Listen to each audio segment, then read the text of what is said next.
ਸਤਨਾਮ ਵਾਹਿਗੁਰੂ ਸਾਹਿਬ ਜੀ। ਗਿਆਨ ਧਿਆਨ ਕਿਛ ਕਰਮ ਨਾ ਜਾਣਾ, ਸਾਰ ਨਾ ਜਾਣਾ ਤੇਰੀ। ਸਭ ਤੇ ਵੱਡਾ ਸਤਿਗੁਰ ਨਾਨਕ, ਜਿਨ ਕਲ ਰਾਖੀ ਮੇਰੀ। ਸਭ ਤੇ ਵੱਡਾ ਸਤਿਗੁਰ ਨਾਨਕ, ਜਿਨ ਕਲ ਰਾਖੀ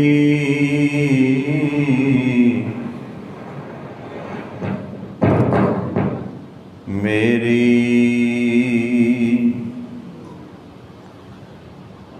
ਪਰਮ ਸਤਿਕਾਰਯੋਗ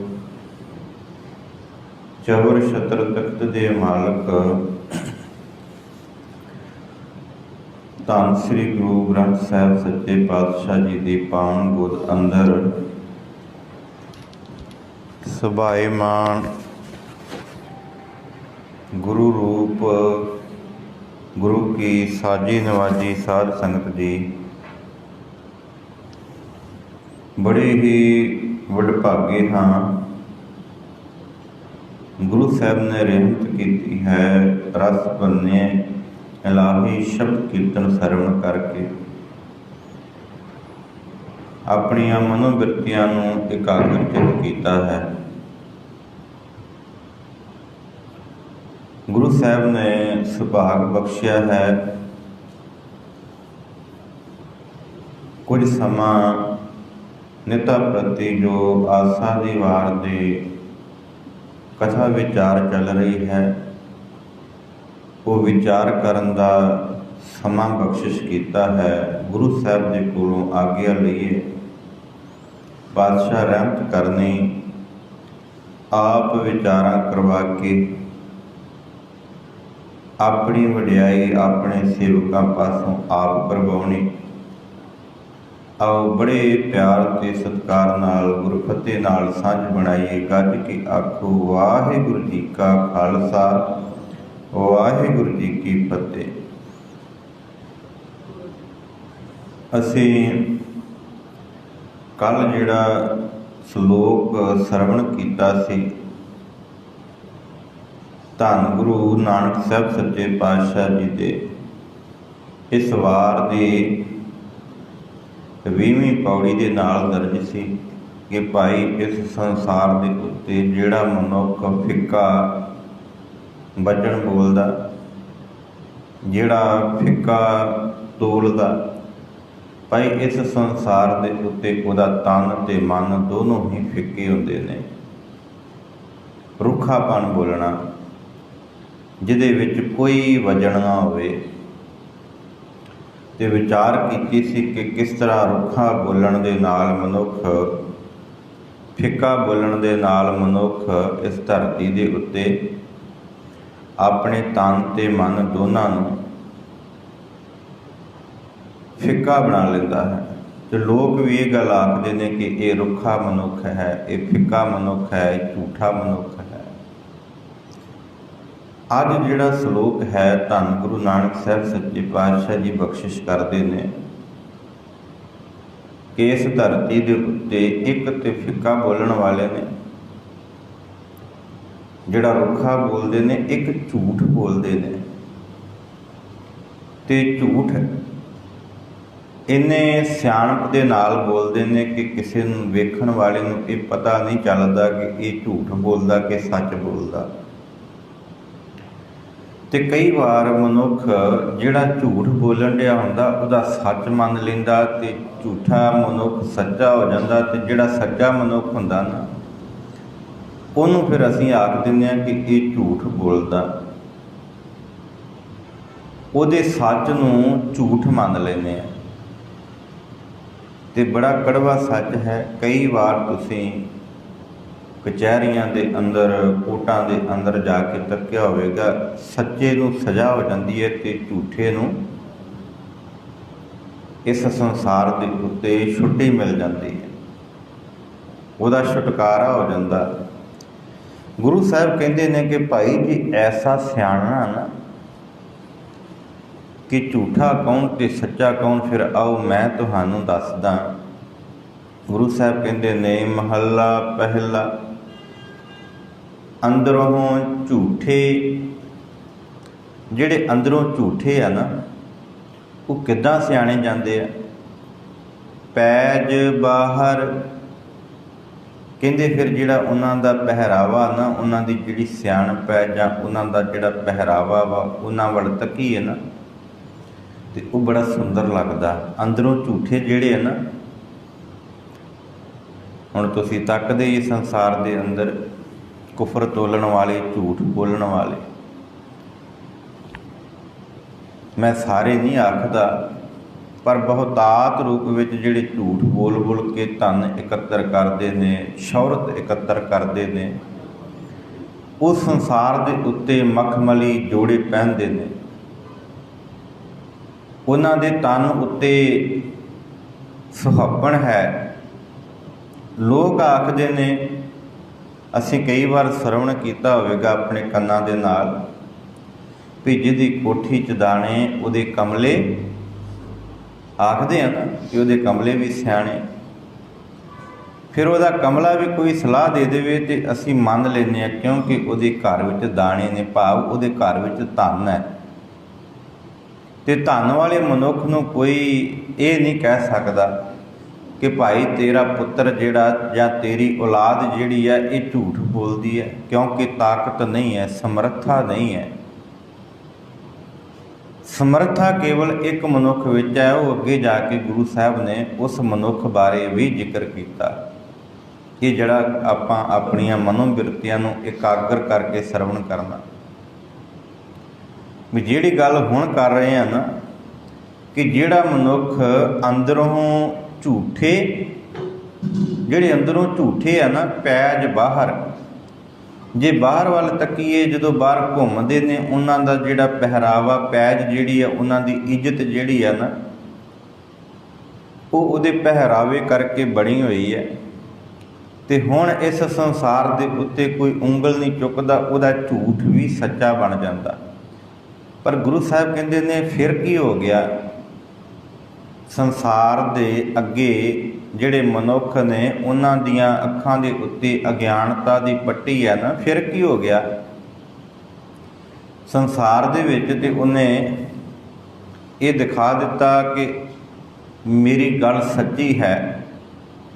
ਪਰ ਗੁਰੂ ਸਾਹਿਬ ਕਹਿੰਦੇ ਨੇ ਕਿ ਉਹਦਾ ਝੂਠ ਜਿਹੜਾ ਫਿਰ ਸਾਰੀ ਦੁਨੀਆ ਦੇ ਅੰਦਰ ਉਹਦੇ ਪਹਿਰਾਵੇ ਕਰਕੇ ਫੈਲ ਜਾਂਦਾ ਕਿ ਇਹ ਸੱਚ ਬੋਲਦਾ ਹੈ। ਅੰਦਰੋਂ ਝੂਠੇ ਪੈਜ ਬਾਹਰ, ਦੁਨੀਆ ਅੰਦਰ ਫੈਲ। ਫਿਰ ਗੁਰੂ ਸਾਹਿਬ ਕਹਿੰਦੇ ਨੇ ਕਿ 68 ਤੀਰਥ ਜੇ ਨਹਾਵੈ ਉਤਰੈ ਨਾਹੀ ਮੈਲ। ਸਰਵਣ ਤੁਸੀਂ ਕੀਤਾ ਹੋਵੇਗਾ ਪਰ ਧਿਆਨ ਨਾਲ ਸੁਣਿਓ ਜੀ। ਕਹਿੰਦੇ ਫਿਰ ਐਸਾ ਝੂਠਾ ਮਨੁੱਖ ਜਿਹਦੇ ਤਨ ਉੱਤੇ ਤੇ ਬੜੇ ਕੱਪੜੇ ਨੇ, ਬੜੇ ਸੁੰਦਰ ਸੁੰਦਰ ਕੱਪੜੇ ਨੇ, ਬੜਾ ਸੁਹੱਪਣ ਹੈ, ਉਹਦਾ ਖਾਣਾ ਪੀਣਾ ਬੜਾ ਸੋਹਣਾ ਹੈ, ਜਿਹਦੇ ਕਾਰਨ ਉਹਦੇ ਚਿਹਰੇ ਉੱਤੇ ਜਿਹੜੀ ਉਹ ਲਾਲੀ ਆਈ ਹੋਈ ਹੈ, ਉਹਦੇ ਪਹਿਰਾਵੇ ਵੱਲ, ਉਹਦੀਆਂ ਗੱਡੀਆਂ ਵੱਲ ਤੱਕ ਕੇ ਤੇ ਲੋਕ ਕਹਿ ਦਿੰਦੇ ਨੇ ਕਿ ਇਹ ਸੱਚ ਬੋਲ ਰਿਹਾ ਹੋਵੇਗਾ। ਉਹਦੇ ਪ੍ਰਤਾਪ ਕਰਕੇ ਲੋਕ ਇਹ ਗੱਲ ਕਹਿ ਸਕਦੇ ਨੇ ਕਿ ਇਹਦੀ ਗੱਲ ਸੱਚ ਹੋ ਸਕਦੀ ਹੈ। ਪਰ ਗੁਰੂ ਸਾਹਿਬ ਕਹਿੰਦੇ ਨੇ ਕਿ ਇਹ ਭਾਈ ਐਸਾ ਝੂਠਾ ਮਨੁੱਖ ਜੇਕਰ, ਕਿਉਂਕਿ 68 ਤੀਰਥਾਂ ਦਾ ਇਸ਼ਨਾਨ ਪਵਿੱਤਰ ਇਸ਼ਨਾਨ ਮੰਨਿਆ ਗਿਆ ਸੀ, ਸਭ ਤੋਂ ਵੱਡਾ ਮਹਾਤਮ ਮੰਨਿਆ ਗਿਆ ਸੀ, ਤੇ ਗੁਰੂ ਸਾਹਿਬ ਕਹਿੰਦੇ ਐਸਾ ਮਨੁੱਖ ਫਿਰ 68 ਤੀਰਥਾਂ 'ਤੇ ਜਾ ਕੇ ਇਸ਼ਨਾਨ ਕਰ ਆਵੇ ਨਾ, ਤੇ ਆਖੇ ਕਿ ਮੇਰੇ ਅੰਦਰੋਂ ਜਿਹੜੀ ਇਹ ਮੈਲ ਧੁੱਪ ਜਾਵੇ, ਉਹ ਧੁੱਪੇਗੀ ਨਹੀਂ, ਕਿਉਂਕਿ ਉਹ ਝੂਠ ਹੀ ਰਹਿਣਾ। ਜੇ ਉਹ ਆਖੇ ਨਾ ਕਿ ਮੈਂ ਝੂਠ ਬੋਲ ਕੇ ਤੇ ਲੋਕਾਂ ਨੂੰ ਭਰਮਾ ਲਵਾਂ ਤੇ ਫਿਰ ਜਾ ਕੇ 68 ਤੀਰਥਾਂ ਦਾ ਇਸ਼ਨਾਨ ਕਰ ਲਵਾਂ ਤੇ ਮੈਂ ਪਵਿੱਤਰ ਹੋ ਜਾਵਾਂਗਾ, ਗੁਰੂ ਸਾਹਿਬ ਕਹਿੰਦੇ ਨਹੀਂ, ਇਸ ਤਰ੍ਹਾਂ ਨਹੀਂ ਹੋ ਸਕਦਾ। ਕਿਉਂਕਿ ਗੁਰੂ ਸਾਹਿਬ ਕਹਿੰਦੇ ਨੇ ਕਿ ਉਹਦੇ ਮਨ ਦੇ ਉੱਤੇ ਜਿਹੜੀ ਚੜ੍ਹੀ ਹੋਈ ਵਿਕਾਰਾਂ ਦੀ ਮੈਲ ਆ, ਉਹ ਕਦੇ ਵੀ ਲੱਥ ਨਹੀਂ ਸਕਦੀ। ਉਹ ਚੋਰ ਹੈ, ਉਹ ਜੁਆਰੀ ਹੈ, ਉਹ ਝੂਠ ਬੋਲਦਾ, ਤੇ ਗੁਰੂ ਸਾਹਿਬ ਕਹਿੰਦੇ ਨੇ ਇਸ ਧਰਤੀ ਦੇ ਉੱਤੇ ਉਹਨੂੰ ਥਾਂ ਕੋਈ ਨਹੀਂ, ਪਰ ਇੱਕ ਮਨੁੱਖ ਹੈ। ਗੁਰੂ ਸਾਹਿਬ ਕਹਿੰਦੇ ਜਿਨ ਪਟ ਅੰਦਰ ਬਾਹਰ ਗੁੱਦੜ ਤੇ ਭਲੇ ਸੰਸਾਰ। ਕਹਿੰਦੇ ਹੁਣ ਇੱਕ ਪਾਸੇ ਤੇ ਜਿਹੜਾ ਝੂਠਾ ਮਨੁੱਖ ਸੀ, ਉਹਦੇ ਤਨ ਉੱਤੇ ਜਿਹੜਾ ਸੀ ਸੋਹਣੇ ਪੈਜ ਬਾਹਰ, ਉਹਦੇ ਪਹਿਰਾਵੇ ਜਿਹੜੇ ਸਨ ਸੁੰਦਰ ਸਨ, ਉਹਦੇ ਕਰਕੇ ਉਹਦਾ ਝੂਠ ਸੱਚਾ ਹੋਇਆ। ਪਰ ਦੂਜੇ ਪਾਸੇ ਗੁਰੂ ਸਾਹਿਬ ਕਹਿੰਦੇ ਨੇ ਕਿ ਜਿਨ ਪਟ ਅੰਦਰ, ਜਿਨ੍ਹਾਂ ਦੇ ਅੰਦਰ ਪਟ ਕਹਿੰਦੇ ਨੇ ਰੇਸ਼ਮ ਨੂੰ। ਗੁਰੂ ਸਾਹਿਬ ਕਹਿੰਦੇ ਜਿਨ੍ਹਾਂ ਦੇ ਅੰਦਰ ਰੇਸ਼ਮ ਵਰਗੀ ਕੋਮਲਤਾ ਹੈ, ਰੇਸ਼ਮ ਵਰਗੀ ਸੁੰਦਰਤਾ ਹੈ। ਤੇ ਗੁਰੂ ਸਾਹਿਬ ਕਹਿੰਦੇ ਨੇ ਇਸ ਸੰਸਾਰ ਦੇ ਉੱਤੇ ਬਾਹਰ ਗੁੱਦੜ ਤੇ ਅੰਦਰ ਤੇ ਰੇਸ਼ਮ ਵਰਗੀ ਕੋਮਲਤਾ, ਅੰਦਰ ਰੇਸ਼ਮ ਵਰਗੀ ਸੁੰਦਰਤਾ, ਤਨ ਉੱਤੇ ਭਾਵੇਂ ਗੁੱਦੜ ਭਾਵ ਪਾਟੀਆਂ ਹੋਈਆਂ ਲੀਰਾਂ। ਗੁੱਦੜ ਕਹਿੰਦੇ ਨੇ ਅਸੀਂ ਕਈ ਵਾਰ ਖਿੱਦੂ ਖੁੰਡੀ ਖੇਡਦੇ ਸਨ ਲੀਰਾਂ ਨੂੰ ਇਕੱਠਿਆਂ ਕਰਕੇ, ਜਾਂ ਘਰਾਂ ਵਿੱਚ ਅੱਜ ਵੀ ਜਦੋਂ ਸਵਾਣੀਆਂ ਸੂਟ ਸੀਂਦੀਆਂ ਨਾ, ਤੇ ਕੁਝ ਕੱਪੜਾ ਬਚ ਜਾਵੇ ਤੇ ਉਹਦੇ ਟੋਟੇ ਟਾਟੇ ਬਣਾ ਕੇ ਫਿਰ ਉਹਦਾ ਕੱਪੜੇ ਦਾ ਸੂਟ ਬਣਾ ਲੈਂਦੀਆਂ ਕਿ ਭਾਈ ਪਾ ਲਵਾਂਗੀਆਂ, ਘਰੇ ਹੀ ਪਾ ਲਵਾਂਗੀਆਂ। ਜਿਨ੍ਹਾਂ ਨੂੰ ਨਹੀਂ ਮਿਲਦਾ ਉਹਨਾਂ ਨੂੰ ਜਾ ਕੇ ਪੁੱਛੋ। ਉਹ ਸਵਾਣੀ ਆਪਣੇ ਸੂਟ ਵਿੱਚੋਂ ਆਪਣੇ ਬੱਚੇ ਦਾ ਵੀ ਸੀ ਲੈਂਦੀ ਹੈ। ਤੇ ਗੁਰੂ ਸਾਹਿਬ ਕਹਿੰਦੇ ਨੇ ਕਿ ਇਸ ਧਰਤੀ ਦੇ ਉੱਤੇ ਜਿਨ੍ਹਾਂ ਦੇ ਅੰਦਰ ਰੇਸ਼ਮ ਵਰਗੀ ਕੋਮਲਤਾ ਹੈ, ਪਰ ਬਾਹਰ ਤਨ ਦੇ ਉੱਤੇ ਪਾਟੇ ਹੋਏ ਕੱਪੜੇ ਨੇ। ਜਿਨ ਪਟ ਅੰਦਰ ਬਾਹਰ ਗੁੱਦੜ ਤੇ ਭਲੇ ਸੰਸਾਰ, ਅਸਲ ਵਿੱਚ ਉਹੀ ਭਲੇ ਨੇ। ਉਹ ਭਲੇ ਨਹੀਂ ਜਿਨ੍ਹਾਂ ਦੇ ਤਨ ਉੱਤੇ ਸੁਹਾਪਣ ਹੈ, ਸੋਹਣੇ ਕੱਪੜੇ ਨੇ, ਉਹ ਝੂਠੇ ਨੇ। ਉਹਨਾਂ ਦਾ ਵਿਖਾਵਾ ਵੀ ਝੂਠਾ ਹੈ, ਭਾਵੇਂ ਉਹਨਾਂ ਦੀ ਦੁਨੀਆ ਦੇ ਅੰਦਰ ਚਰਚਾ ਹੈ, ਪਰ ਇੱਥੇ ਜਿਹੜੇ ਗੁਰੂ ਦੇ ਪਿਆਰੇ, ਜਿਹੜੇ ਗੁਰੂ ਨੂੰ ਸੇਵਣ ਵਾਲੇ, ਪ੍ਰਮਾਤਮਾ ਨੂੰ ਮੰਨਣ ਵਾਲੇ ਨੇ ਨਾ, ਗੁਰੂ ਸਾਹਿਬ ਕਹਿੰਦੇ ਨੇ ਕਿ ਹੇ ਭਾਈ, ਉਹਨਾਂ ਦੇ ਅੰਦਰ ਰੇਸ਼ਮ ਵਰਗੀ ਕੋਮਲਤਾ, ਉਹ ਪਰਉਪਕਾਰੀ, ਜਨ ਪਰ ਉਪਕਾਰੀ ਆਏ। ਉਹ ਫਿਰ ਨਾਮ ਦੇ ਧਨ ਨੂੰ ਵੰਡਦੇ ਨੇ, ਉਹ ਆਪ ਵੀ ਛਕਦੇ ਨੇ ਤੇ ਹੋਰਨਾਂ ਨੂੰ ਵੀ ਛਕਾਉਂਦੇ ਨੇ। ਗੁਰੂ ਸਾਹਿਬ ਕਹਿੰਦੇ ਨੇ ਕਿ ਭਾਈ ਐਸੇ ਸੰਸਾਰ ਉੱਤੇ ਭਲੇ ਮਨੁੱਖ ਵੀ ਨੇ, ਉਹਨਾਂ ਦਾ ਕਰਮ ਕੀ ਹੈ। ਗੁਰੂ ਸਾਹਿਬ ਕਹਿੰਦੇ ਨੇ ਤਿੰਨ ਨਿਹੋਂ ਲੱਗਾ ਰੱਬ ਸੇਤੀ, ਦੇਖਨੇ ਵਿਚਾਰ। ਕਹਿੰਦੇ ਉਹਨਾਂ ਦਾ ਫਿਰ ਜਿਹੜਾ ਨਿਹ ਆ ਨਾ, ਜਿਹੜਾ ਨਿਸ਼ਚਾ ਹੈ, ਉਹ ਫਿਰ ਕਿਹਦੇ ਨਾਲ ਲੱਗਾ? ਰੱਬ ਦੇ ਨਾਲ। ਤੇ ਉਹ ਸਦਾ ਉਹ ਪ੍ਰਮਾਤਮਾ ਦੇ ਦਰਸ਼ਨ ਕਰਦੇ ਨੇ, ਉਹ ਝੂਠ ਨਹੀਂ, ਕੁਫਰ ਨਹੀਂ ਬੋਲਦੇ, ਉਹ ਰੱਬ ਦੀ ਬੰਦਗੀ ਕਰਦੇ ਨੇ। ਤੇ ਇਹ ਰੱਬ ਦੀ ਬੰਦਗੀ ਕਰਦਿਆਂ ਕਰਦਿਆਂ ਰੰਗ ਹੱਸੇ ਰੰਗ ਰੋਵੇ, ਚੁੱਪ ਭੀ ਕਰ ਜਾਹੇ। ਗੁਰੂ ਸਾਹਿਬ ਕਹਿੰਦੇ ਨੇ ਕਿ ਫਿਰ ਐਸਾ ਮਨੁੱਖ ਪਰਮਾਤਮਾ ਦੇ ਰੰਗ ਨੂੰ ਵੇਖ ਕੇ ਹੱਸਦਾ, ਤੇ ਅਸੀਂ ਕੀ ਕਹਿ ਦਿੰਦੇ ਹਾਂ ਕਿ ਇਹ ਕਮਲਾ। ਸਾਡੇ ਨਾ ਇੱਕ ਵੀਰ ਹੁੰਦਾ ਸੀ, ਉਹਨੇ ਬੜੀ ਬਾਣੀ ਪੜ੍ਹੀ। ਜਦੋਂ ਸੰਤ ਬਾਬਾ ਹਜ਼ਾਰਾ ਸਿੰਘ ਜੀ ਘੁੰਮਣਾ ਵਾਲਿਆਂ ਦੇ ਨਾ, ਉਹਨਾਂ ਦੇ ਸਮੇਂ ਦੇ ਵਿੱਚ ਪਾਠ ਕਰਦੇ ਹੁੰਦੇ ਸਨ, ਕੋਈ ਨਾ ਮਾਤਰ ਭੇਟਾ ਹੁੰਦੀ ਸੀ। ਤੇ ਉਸ ਵੀਰ ਨੇ ਬੜੇ ਪਾਠ ਕੀਤੇ, ਇੰਨੇ ਪਾਠ ਕੀਤੇ, ਤੇ ਜਦੋਂ ਉਹਨੇ ਤੁਰਿਆ ਜਾਣਾ, ਉਹਦੇ ਜ਼ੁਬਾਨ ਦੇ ਉੱਤੇ ਉਹ ਬਾਣੀ ਦੀ ਕੋਈ ਨਾ ਕੋਈ ਪੰਕਤੀ ਉਹਨੇ ਗਾਉਂਦੇ ਜਾਣਾ। ਰੰਗ ਵਿੱਚ ਰੰਗਿਆ ਹੋਇਆ ਸੀ, ਤੇ ਲੋਕ ਕੀ ਕਹਿੰਦੇ ਸੀ, ਇਹ ਕਮਲਾ ਹੋ ਗਿਆ। ਅਸੀਂ ਵੀ ਕਹਿੰਦੇ ਹੁੰਦੇ ਸਾਂ, ਛੋਟੇ ਛੋਟੇ ਸਾਂ, ਕਿ ਬਾਬਾ ਕਮਲਾ ਆ ਗਿਆ, ਪਰ ਉਹ ਕਮਲਾ ਨਹੀਂ ਸੀ। ਅੱਜ ਸਮਝ ਆਉਂਦੀ ਹੈ ਕਿ ਰੰਗ ਹੱਸੇ ਰੰਗ ਰੋਵੇ, ਚੁੱਪ ਭੀ ਕਰ ਜਾਹੇ। ਉਹ ਫਿਰ ਐਸੀ ਅਵਸਥਾ ਵਿੱਚ ਪਹੁੰਚ ਜਾਂਦੇ ਨੇ, ਕਦੀ ਤੇ ਉਹਦੇ ਰੰਗ ਰਲੀਆਂ ਵੇਖ ਕੇ ਨਾ, ਪਰਮਾਤਮਾ ਨੇ ਜੋ ਧਰਤੀ ਸਾਜੀ ਹੈ, ਉਸ ਧਰਤੀ ਦੇ ਉੱਤੇ ਜਿਹੜੇ ਜੀਵ ਜੰਤੂ ਸਾਜੇ ਨੇ, ਉਹਦੇ ਸੁਹਾਪਣ ਨੂੰ ਵੇਖ ਕੇ ਖਿੜ ਖੜਾ ਕੇ ਹੱਸਦਾ ਹੈ ਕਿ ਭਾਈ ਪਰਮਾਤਮਾ ਨੇ ਬੜੀ ਰਹਿਮਤ ਕੀਤੀ ਹੈ। ਤੇ ਕਈ ਵਾਰ ਫਿਰ ਜਦੋਂ ਪਰਮਾਤਮਾ ਦੇ ਜੀਵ ਰੱਬ ਦੇ ਨਾਮ ਨੂੰ ਭੁੱਲ ਜਾਂਦੇ ਨੇ ਤੇ ਫਿਰ ਉਹ ਰੋਂਦਾ ਏ ਤੇ ਫਿਰ ਚੁੱਪ ਵੀ ਕਰ ਜਾਂਦਾ ਏ। ਇਹ ਸੋਚਦਾ ਹੈ ਕਿ ਸ਼ਾਇਦ ਇਹ ਉਹਦਾ ਹੁਕਮ ਹੈ, ਕਿਉਂਕਿ ਹੁਕਮ ਹੈ ਅੰਦਰ ਸਭ ਕੋ ਬਾਹਰ ਹੁਕਮ ਨਾ ਕੋਏ। ਧਰਤੀ ਦੇ ਉੱਤੇ ਇਹ ਉਹਦਾ ਹੁਕਮ ਚੱਲ ਰਿਹਾ, ਫਿਰ ਉਹ ਚੁੱਪ ਕਰਕੇ ਫਿਰ ਸਤਨਾਮ ਸ੍ਰੀ ਵਾਹਿਗੁਰੂ ਦਾ ਜਾਪ ਕਰਦਾ। ਗੁਰੂ ਸਾਹਿਬ ਕਹਿੰਦੇ ਨੇ ਕਿ ਭਾਈ ਐਸਾ ਮਨੁੱਖ ਉਹਦੇ ਰੰਗ ਵਿੱਚ ਕਦੇ ਹੱਸਦਾ ਹੈ, ਕਦੇ ਰੋਂਦਾ ਹੈ ਤੇ ਕਦੇ ਚੁੱਪ ਵੀ ਕਰਕੇ ਬੈਠ ਜਾਂਦਾ। ਇਹ ਭਲਾ ਪੁਰਸ਼ ਹੈ ਜਿਹਦੇ ਅੰਦਰ ਨਾਮ ਦਾ ਅਭਿਆਸ ਹੈ, ਨਾਮ ਬਾਣੀ ਦਾ ਪ੍ਰਵਾਹ ਚੱਲ ਰਿਹਾ। ਤੇ ਗੁਰੂ ਸਾਹਿਬ ਕਹਿੰਦੇ ਫਿਰ ਪਰਵਾਹ ਨਾਹੀ ਕਿਸੈ ਕੀਰੀ, ਬਾਜ ਸੱਚੇ ਨਾ। ਉਹਨੂੰ ਕਿਸੇ ਦੀ ਪ੍ਰਵਾਹ ਨਹੀਂ ਫਿਰ। ਇਤਿਹਾਸ ਵਾਚਦੇ ਆ ਨਾ ਆਪਾਂ, ਜਦੋਂ ਤਨ ਦੇ ਉੱਤੇ ਕਸ਼ਟ ਹੋਵੇ ਨਾ, ਸਾਹਮਣੇ ਮੌਤ ਦਿਖਦੀ ਹੋਵੇ ਤੇ ਜਿਹੜਾ ਮਨ ਆ ਡੋਲ ਜਾਂਦਾ, ਭੱਜ ਜਾਂਦਾ। ਕਹਿੰਦਾ ਐਸੇ ਗੁਰੂ ਨੂੰ ਕੀ ਸੇਵਣਾ ਜਿਹਦੇ ਕਰਕੇ ਤਨ ਉੱਤੇ ਕਸ਼ਟ ਹੈ। ਕੱਚਾ ਪੀਲਾ ਮਨੁੱਖ ਜਿਹੜਾ ਝੂਠ ਬੋਲਣ ਵਾਲਾ ਨਾ, ਪਹਿਲਾ ਗੁਰੂ ਸਾਹਿਬ ਨੇ ਅੱਗੇ ਦਰਜ ਕੀਤਾ ਸੀ ਕਿ ਅੰਦਰੋਂ ਝੂਠੇ ਪੈਜ ਬਾਹਰ, ਜਿਹੜੇ ਵਿਖਾਵੇ ਵਾਲੇ ਬੜੇ ਬੜੇ ਧਾਰਮਿਕ ਪਹਿਰਾਵੇ ਪਾਏ ਨੇ ਪਰ ਅੰਦਰ ਝੂਠ ਹੈ, ਉਹ ਡੋਲ ਜਾਂਦੇ, ਫਿਰ ਹੋਕਾ ਦਿੰਦੇ ਐਸੇ ਗੁਰੂ ਤੋਂ ਕੀ ਲੈਣਾ।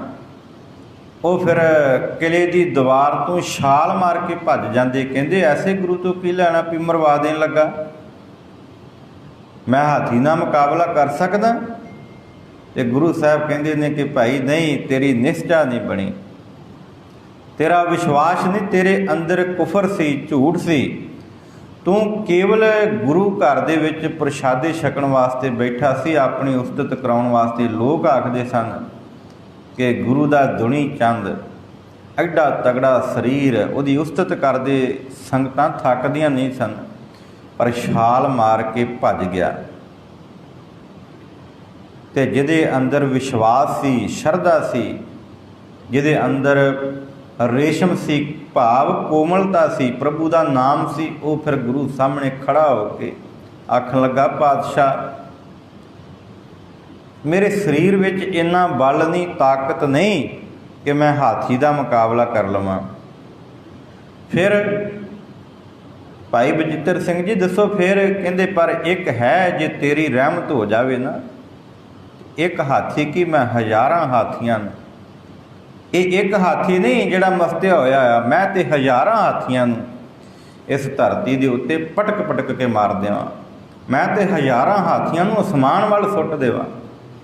ਜਦੋਂ ਜੰਗ ਕਰਕੇ ਆਇਆ ਸੀ ਨਾ ਹਾਥੀ ਨਾਲ, ਤੇ ਭਾਈ ਬਚਿੱਤਰ ਸਿੰਘ ਨੂੰ ਫਿਰ ਗੁਰੂ ਨੇ ਪੁੱਛਿਆ, ਬਚਿੱਤਰ ਸਿੰਘ ਕਿੱਦਾਂ? ਕਹਿੰਦੇ ਪਾਤਸ਼ਾਹ ਜਦੋਂ ਸਾਹਮਣੇ ਹਾਥੀ ਸੀ, ਇੱਕ ਵਾਰੀ ਮਨ ਦੇ ਵਿੱਚ ਆਇਆ ਸੀ, ਪਰ ਜਦੋਂ ਮੈਂ ਉਸ ਹਾਥੀ ਦੇ ਨਾਲ ਮੁਕਾਬਲਾ ਕਰਨ ਲੱਗਾ, ਤੇਰੇ ਚਰਨਾਂ ਦੇ ਉੱਤੇ ਜਦੋਂ ਅਰਦਾਸ ਕੀਤੀ, ਫਿਰ ਉਹ ਮੈਨੂੰ ਹਾਥੀ ਨਹੀਂ ਲੱਗਾ, ਉਹ ਤੇ ਕੀੜੀ ਲੱਗੀ। ਇਹ ਤਾਕਤ ਹੈ, ਇਹ ਬਲ ਹੈ, ਜਿਹਦੇ ਅੰਦਰ ਰੇਸ਼ਮ ਵਰਗੀ ਕੋਮਲਤਾ ਹੈ ਨਾ, ਜਿਨ ਪਟ ਅੰਦਰ ਬਾਹੜ ਗੁੱਦੜ। ਵੇਖਣ ਨੂੰ ਉਹਦਾ ਸਰੀਰ ਛੋਟਾ ਜਿਹਾ ਸੀ, ਪਰ ਜਦੋਂ ਉਹਦੇ ਅੰਦਰ ਤਾਕਤ ਆਈ, ਉਹ ਗੁਰੂ ਨੇ ਆਪ ਭਰੀ। ਤੇ ਸਤਿਗੁਰੂ ਕਹਿੰਦੇ ਨੇ ਕਿ ਹੇ ਭਾਈ, ਇਸ ਸੰਸਾਰ ਦੇ ਉੱਤੇ ਫਿਰ ਉਹ ਪਰਵਾਹ ਨਹੀਂ ਕਰਦਾ, ਤਨ ਚੀਰਿਆ ਜਾਵੇ ਨਾ, ਬੰਦ ਬੰਡ ਕੱਟਿਆ ਵੀ ਜਾਵੇ, ਤੇ ਉਹਨੂੰ ਕਿਸੇ ਦੀ ਪਰਵਾਹ ਨਹੀਂ। ਉਹ ਕੇਵਲ ਆਖਦਾ ਹੈ ਕਿ ਮੇਰੇ ਗੁਰੂ ਦਾ ਹੁਕਮ ਹੈ, ਤੇ ਗੁਰੂ ਦੇ ਹੁਕਮ ਅੱਗੇ ਤੇ ਤਨ ਮਨ ਕਾਟ ਕਾਟ ਸਭ ਅਰਪੀ, ਵਿੱਚ ਅਗਨੀ ਆਪ ਜਲਾਈ। ਕਹਿੰਦੇ ਫਿਰ ਭਾਵੇਂ ਤਨ ਦੇ ਉੱਤੇ ਟੁਕੜੇ ਟੁਕੜੇ ਹੋ ਜਾਣ, ਮੈਨੂੰ ਕੋਈ ਪਰਵਾਹ ਨਹੀਂ। ਦੁਨੀਆ ਜੋ ਮਰਜ਼ੀ ਆਖਦੀ ਰਵੇ, ਪਰ ਮੇਰੇ ਗੁਰੂ ਦਾ ਹੁਕਮ ਹੈ, ਉਹਨੂੰ ਕਿਸੇ ਦੀ ਫਿਰ ਪਰਵਾਹ ਨਹੀਂ। ਕੇਵਲ ਕਿਹਦੀ ਪਰਵਾਹ ਹੈ? ਸੱਚੇ ਨਾਮ ਦੀ। ਦਰਵਾਟ ਉੱਪਰ ਖਰਚ ਮੰਗਾ, ਜੱਬੈ ਦੇ ਤਾਂ ਖਾਹੇ। ਫਿਰ ਉਹ ਇਹ ਗੱਲ ਨਹੀਂ ਆਖਦਾ ਕਿ ਮੈਂ ਗੁਰੂ ਅੱਗੇ ਅਰਦਾਸ ਕੀਤੀ ਸੀ ਤੇ ਮੈਨੂੰ ਨਾਮ ਧਨ ਦੀ ਬਜਾਏ, ਮਾਫ ਕਰਨਾ, ਅਰਦਾਸ ਕੀਤੀ ਸੀ ਕਿ ਮੈਨੂੰ ਸੰਸਾਰੀ ਵਸਤਾਂ ਮਿਲ ਜਾਣ, ਮੈਨੂੰ ਗੱਡੀਆਂ ਕਾਰਾਂ ਮਿਲ ਜਾਣ। ਉਹ ਇਹ ਕੁਝ ਨਹੀਂ ਮੰਗਦਾ। ਉਹ ਕਹਿੰਦੇ ਫਿਰ ਆਣ ਕੇ ਕੀ ਮੰਗਦਾ ਹੈ? ਦਰਵਾਟ ਉੱਪਰ, ਜਿਹੜੇ ਵਾਟ ਕਹਿੰਦੇ ਨੇ ਰਸਤੇ ਨੂੰ, ਜਿਸ ਰਸਤੇ ਉੱਤੇ ਅਸੀਂ ਚੱਲਣਾ ਨਾ, ਉਹਦੇ ਵਾਸਤੇ ਚਾਹੀਦਾ ਕੀ ਹੈ? ਖਰਚ। ਰਸਤੇ 'ਤੇ ਜਾਣਾ ਨਾ, ਹੁਣ ਅਸੀਂ एक शहर तो दूजे शहर जाइए तो कोल धन होवे तो फिर ही जाया जा सकता। तो परमात्मा आत्मा का मिलाप होना मिलाना चाहे ना, जे आखिए कि आत्मा ते परमात्मा का मिलाप हो जाए, उस रस्ते ते चलण वास्ते गुरु साहब कहते हैं कि उसका नाम धन चाहिए। तो गुरु साहब कहते हैं फिर वो सेवक मंगता है, दरवाट उपर खर्च मंगा, मंगता है कहता मैनू दे। पर यह भी नहीं, गुरु साहब कहते ने जब्बै दे तां खाए, जदों वो देंदा है फिर ही वो खाता है, धक्के नाल भी नहीं खुंदा। गुरु साहब कहते ने दीवान एको कलम एका, हमा तुमा मेल। गुरु साहब कहते ने कि हे भाई इस धरती के उत्ते वो पैदा करने वाला भी एक है, वो सिख समझ जाता है। दीवान एको कलम एका, ਉਹਦਾ ਜਿਹੜਾ ਦੀਵਾਨ ਹੈ ਜਿੱਥੇ ਉਹ ਬੈਠ ਕੇ ਰਚਦਾ ਹੈ ਉਹ ਵੀ ਇੱਕੋ ਹੀ ਹੈ, ਅਤੇ ਜਿਹਦੇ ਨਾਲ ਉਹ ਲੇਖ ਲਿਖਦਾ ਉਹ ਕਲਮ ਵੀ ਇੱਕੋ ਹੀ ਹੈ। ਦੋ ਕਲਮਾਂ ਨਹੀਂ ਕਿ ਗਰੀਬ ਦੇ ਕਰਮ ਮਾੜੇ ਲਿਖ ਦਿੱਤੇ ਅਤੇ ਅਮੀਰ ਦੇ ਚੰਗੇ ਲਿਖ ਦਿੱਤੇ। ਇੱਥੇ ਤੇ ਕਰਮੀ ਆਪੋ ਆਪਣੀ ਕੀ ਨੇੜ ਹੈ ਕਿ ਦੂਰ, ਜਿਨੀ ਨਾਮ ਧਿਆਇਆ ਗਏ ਮਸਕਤ ਘਾਲ। ਇੱਥੇ ਤੇ ਤੇਰੇ ਕਰਮਾਂ ਦੇ ਹਿਸਾਬ ਦੇ ਨਾਲ, ਕਰਮੀ ਆਪੋ ਆਪਣੀ, ਜੋ ਤੂੰ ਕਰਮ ਕਰ ਰਿਹਾ, ਜੋ ਤੂੰ ਪਿੱਛੇ ਕਰਕੇ ਆਇਆ ਉਹਦੇ ਹਿਸਾਬ ਦੇ ਨਾਲ ਜਿਹੜਾ ਤੇਰਾ ਲੇਖਾ ਹੋਣਾ। ਤੇ ਜੇ ਕਿਤੇ ਇਸ ਧਰਤੀ ਦੇ ਉੱਤੇ ਤੂੰ ਨਾਮ ਜਪ ਲਈ ਤੇ ਤੇਰਾ ਮੁਖ ਉਜਲਾ ਹੋ ਜਾਵੇ। ਗੁਰੂ ਸਾਹਿਬ ਕਹਿੰਦੇ ਨੇ ਹੇ ਭਾਈ ਇਸ ਧਰਤੀ ਦੇ ਉੱਤੇ ਹਮਾ ਤੁਮਾ, ਅਮੀਰ ਤੇ ਗਰੀਬ, ਉੱਚਾ ਤੇ ਨੀਵਾਂ, ਉਹ ਸਾਰਿਆਂ ਨੂੰ ਇੱਕੋ ਜਿਹਾ ਮੇਲ, ਇੱਕੋ ਜਿਹਾ ਸਮਝਦਾ ਹੈ। ਉਹ ਇਹ ਨਹੀਂ ਸਮਝਦਾ ਕਿ ਇਹ ਉੱਚਾ ਅਤੇ ਇਹਨੂੰ ਨਾਮ ਧਨ ਜਾਂ ਇਹਨੂੰ ਦੌਲਤ ਜ਼ਿਆਦਾ ਦੇਣੀ ਹੈ। ਉਹ ਸਾਰਿਆਂ ਨੂੰ ਉਹਦੇ ਕਰਮਾਂ ਦੇ ਹਿਸਾਬ ਨਾਲ ਦਿੰਦਾ ਹੈ। ਤੇ ਦਰ ਲਏ ਲੇਖਾ ਪੀੜ ਛੁੱਟੈ, ਨਾਨਕਾ ਜਿਉ ਤੇਲ। ਕਹਿੰਦੇ ਫਿਰ ਜਦੋਂ ਦਰ ਦੇ ਉੱਤੇ ਜਾਂਦਾ ਨਾ ਸੇਵਕ, ਤੇ ਜਿਹੜਾ ਤੇ ਇਸ ਸੰਸਾਰ ਦੇ ਉੱਤੇ ਅੰਦਰੋਂ ਝੂਠੇ ਪੈਜ ਬਾਹਰ, ਤੇ ਦੂਸਰਾ ਜਿਨ ਪਟ ਅੰਦਰ ਬਾਹਰ ਗੁੱਦੜ, ਉਹ ਫਿਰ ਜਦੋਂ ਦਰ ਦੇ ਉੱਤੇ ਜਾਂਦੇ ਆ ਨਾ, ਤੇ ਜਿਨ੍ਹਾਂ ਨੇ ਤੇ ਪ੍ਰਮਾਤਮਾ ਦਾ ਨਾਮ ਜਪਿਆ, ਸਤਨਾਮ ਸ੍ਰੀ ਵਾਹਿਗੁਰੂ, ਉਹਨਾਂ ਦੇ ਫਿਰ ਮੁੱਖ ਉਜਲੇ ਹੁੰਦੇ ਨੇ। ਪਰ ਜਿਹੜੇ ਅੰਦਰੋਂ ਝੂਠੇ ਆ ਨਾ, ਫਿਰ ਜਦੋਂ ਦਰ ਲਏ ਲੇਖਾ ਪੀੜ ਛੁੱਟੈ, ਉਹ ਫਿਰ ਪੀੜ ਦਿੰਦਾ। ਪੀੜ ਦਾ ਕਿੱਦਾਂ ਹੈ? ਨਾਨਕਾ ਜਿਉਂ ਤੇਲ, ਜਿਸ ਤਰ੍ਹਾਂ ਕੋਹਲੂ ਵਿੱਚ ਤੇਲ ਪੀੜੀ ਦਾ ਨਾ, ਤਿਲ ਪੀੜੀ ਦੇ ਨੇ, ਸਰੋਂ ਦਾ ਤੇਲ ਕੱਢ ਲਈਏ ਚਾਹੇ ਤਿਲਾਂ ਦਾ ਤੇਲ ਕੱਢ ਲਈਏ, ਤੇ ਜਦੋਂ ਉਹ ਪੀਸਦੇ ਨੇ ਫਿਰ ਪਤਾ ਲੱਗ ਜਾਂਦਾ ਉਹਨਾਂ ਨੂੰ। ਫੋਕੜੇ ਇੱਕ ਪਾਸੇ ਰਹਿ ਜਾਂਦੇ ਨੇ, ਬੜਾ ਔਖਾ ਕੋਹਲੂ ਦੇ ਵਿੱਚੋਂ ਲੰਘਣਾ ਪੈਂਦਾ। ਤੇ ਗੁਰੂ ਸਾਹਿਬ ਕਹਿੰਦੇ ਜਿੱਦਾਂ ਤੇਲ ਕੱਢੀਦਾ ਨਾ ਤਿਲਾਂ ਨੂੰ ਪੀੜ ਕੇ, ਇਸੇ ਤਰ੍ਹਾਂ ਫਿਰ ਉਹ ਰੱਬ ਆਪਣੀ ਦਰਗਾਹ ਵਿੱਚ ਐਸੇ ਝੂਠਿਆਂ ਨੂੰ ਕੋਹਲੂ ਦੇ ਵਿੱਚ ਪੀੜਦਾ ਹੈ। ਪੌੜੀ ਆਪੇ ਹੀ ਕਰਣਾ ਕੀਓ, ਕਲ ਆਪੇ ਹੀ ਤੈ ਧਾਰੀਐ। हे ਭਾਈ ਉਹ ਰਚਨਹਾਰ ਵੀ ਆਪ ਹੀ ਹੈ, ਆਪ ਹੀ ਉਹਨੇ ਇਹ ਸਾਰੀ ਸ੍ਰਿਸ਼ਟੀ ਸਾਜੀ ਹੈ, ਤੇ ਉਹਦੇ ਉੱਤੇ ਆਪ ਹੀ ਨਿਗਾਹ ਰੱਖਦਾ ਪਿਆ ਹੈ। ਕਲ ਆਪੇ ਹੀ ਤੈ ਧਾਰੀਏ, ਆਪ ਹੀ ਉਹਦੇ ਉੱਤੇ ਨਿਗਾਹ ਰੱਖ ਕੇ ਉਹਦੀ ਜਿਹੜੀ ਸ੍ਰਿਸ਼ਟੀ ਦੀ ਸੰਭਾਲ ਕਰ ਰਿਹਾ ਹੈ। ਦੇਖੇ ਕੀਤਾ ਆਪਣਾ ਤਰ ਕੱਚੀ ਪੱਕੀ ਸਾਰੀ ਹੈ। ਤੇ ਇਸ ਧਰਤੀ ਦੇ ਉੱਤੇ ਆਪ ਹੀ ਉਹ ਵੇਖਦਾ ਪਿਆ ਹੈ। ਜਿਹੜੇ ਕੱਚੇ ਪੀਲੇ ਨੇ ਉਹਨਾਂ ਦੇ ਉੱਤੇ ਵੀ ਉਹਦੀ ਨਿਗਾਹ ਹੈ, ਜਿਹੜੇ ਪੱਕੇ ਨੇ ਉਹਨਾਂ ਦੇ ਉੱਤੇ ਵੀ ਉਹਦੀ ਨਿਗਾਹ ਹੈ। ਸਾਰਿਆਂ ਨੂੰ ਉਹ ਦੇਖ ਰਿਹਾ। ਜੋ ਆਇਆ ਸੋ ਚੱਲ ਸੀ, ਸਭ ਕੋਈ ਆਈ ਵਾਰੀ ਹੈ। ਇਹ ਭਾਈ ਇੱਥੇ ਭਾਵੇਂ ਕੋਈ ਕੱਚਾ ਆਇਆ, ਭਾਵੇਂ ਕੋਈ ਪੱਕਾ, ਭਾਵੇਂ ਕੋਈ ਰੱਬ ਦੀ ਬੰਦਗੀ ਵਾਲਾ ਆਇਆ, ਤੇ ਭਾਵੇਂ ਇਸ ਧਰਤੀ ਦੇ ਉੱਤੇ ਕੁਫਰ ਤੋਲਦਾ ਹੋਇਆ ਮਨੁੱਖ ਜੀਵਨ ਜੀਆ, ਉਹ ਸਾਰੇ ਇਸ ਸ੍ਰਿਸ਼ਟੀ ਤੋਂ ਇੱਕ ਦਿਨ ਚਲੇ ਜਾਂਦੇ ਨੇ। ਜੋ ਆਇਆ ਸੋ ਚੱਲ ਸੀ, ਜਿਹੜਾ ਆਇਆ ਨਾ ਇਸ ਧਰਤੀ ਦੇ ਉੱਤੇ ਜਨਮ ਲੈ ਕੇ ਉਹਨੇ ਜਾਣਾ ਹੈ, ਤੇ ਸਾਰਿਆਂ ਦੀ ਵਾਰੀ ਆਉਣੀ। ਇਹ ਨਾ ਸੋਚ, ਇਹ ਅਹੰਕਾਰ ਨਾ ਮਨ ਦੇ ਅੰਦਰ ਕਰਕੇ ਮੈਂ ਨਹੀਂ ਜਾਣਾ ਭਾਈ, ਮੈਂ 100 ਸਾਲ ਤੋਂ ਪਹਿਲਾਂ ਨਹੀਂ ਮਰਦਾ ਭਾਈ, ਇਹ ਨਾ ਸੋਚ। ਪਤਾ ਨਹੀਂ ਕਦੋਂ ਸਵਾਸ ਮੁੱਕ ਜਾਣੇ। ਹਰ ਜਪਦਿਆਂ एक खिन ढिल ना कीजई मेरी जिंदड़ी ये मत जापै सह आवे क ना आवे राम। ये समझ के चल, पता नहीं साह आना कि नहीं आना। तो गुरु साहब कहते ने कि हे भाई इत्थे सारियां दी वारी आनी, ये मता सोच के मैं इत्थे रहना। जिसके जी प्राण है क्यों साहिब मनो विसारिए। हे भाई गुरु साहब कहते ने फिर जिन्हें ये जिंद दिती है, शरीर दिता है, जिन्हें ये विच प्राण पाए ने, जिन्हें तेरी साजना की संसार दे उत्ते तेनों सुहप्पण दिता, उस साहिब नूं फिर मनो क्यों विसारिए, क्यों उन्होंने भुलना। क्योंकि वो सृष्टि का मालक है, कायनात नूं साजण वाला है। उन्होंने भुलना ते आपन हथी अपना आपे ही काज सवारीए। हुण किसी के हत्थां वल ना वेख, हुण अरदास करेंगा पातशाह मैनू धन मिल जाए तो बाहर जाके उत्थे कुर्सी ते बैठ जाए कि भाई हुण परमात्मा ने धन दे देना। गुरु साहब कहते इस तरह कुछ नहीं होना, तैनू अपने हत्थां दे नाल आप काम करना पैना। जिहड़ा कारज सवारना ना, तू केवल अरदास करनी है। तेरे कर्मां दे अनुसार जिद्दां तू कर्म विहांजदा ना, कर्म इकट्ठे करदा, इसे तरह ही जिहड़ा तू किरत रूपी कर्म करदा ना, उस कर्म के अनुसार ही तेनू जिथे संसारी धन देना ना परमात्मा ने, इस तरह नाम विहांजन लग्या तेनू परमात्मा ने नाम धन देना। ये दो गल्लां जरूर चेते रखणियां। अरदास करिए सच्चे पातशाह नाम धन दे, ते नाम धन लैण वास्ते फिर जबान दे तो जपना पवेगा वाहिगुरू वाहिगुरू वाहिगुरू। जे कोई बाणी पढ़ सकदा ते वो फिर आण के बाणी पढ़े, वो नितनेम करे।